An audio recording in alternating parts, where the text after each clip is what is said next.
It's 5 minutes with me.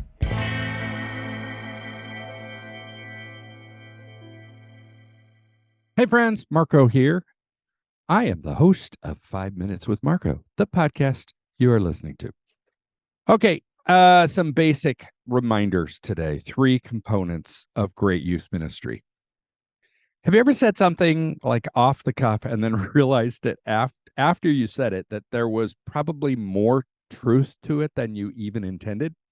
I remember a time where this happened to me a few years back. I was in Orlando speaking at the E625 convention. It's an international convention for Spanish speaking youth workers from all over the globe. I love these events. After attending so many of them in Argentina and Guatemala over the years, I hadn't been to one in a couple of years and I'd missed it. The energy is higher than at most American English speaking youth worker conventions. The attendees are noticeably unjaded. They're genuinely eager, and that's infectious.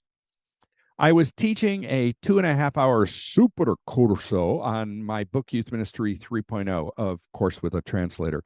I barreled through the cultural creation of modern youth culture, the extension of adolescence, both the beginning and the end points, the 3 tasks of adolescence, and the shifting prioritization of those tasks.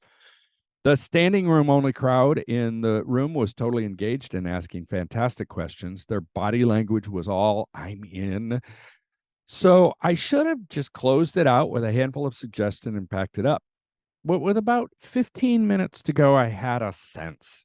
Call it the Holy Spirit, call it reading something subtle in the responses, or call it more likely just stepping outside of myself for a moment and noting how passionately I was speaking or hyping this stuff that was, to one extent or another, merely my opinion and conjecture.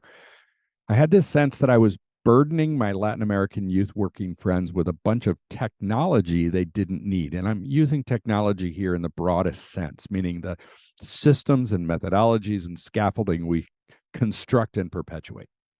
I stopped in the middle of my wrap up and I said, let me be clear about the 3 things that are necessary for great youth ministry. 1, you like teenagers. 2, you are a growing follower of Jesus. 3, you are willing to live honestly in the presence of those teenagers you like.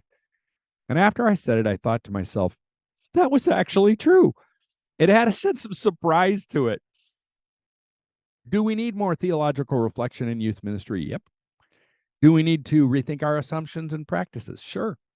Do we need to study the changing face of the teenage experience and adjust accordingly? Yes. Do we need a revolution in youth ministry? I still think so. But what we don't need is to replace one technology, programs are the answer, with another technology, post programming is the answer.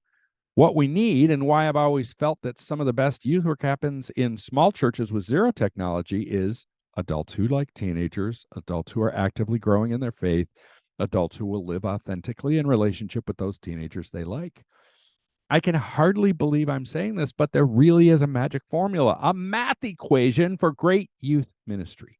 A a grace-filled, caring adult who's willing to be present to teenagers, plus a small-ish group of teenagers, plus the power of the Holy Spirit in the presence of Jesus, equals a freaking awesome opportunity to impact the world.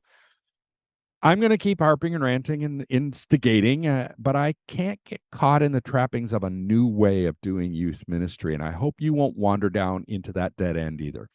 Focus on the gooey center of what great youth ministry should be about. The Youth Cartel Podcast Network.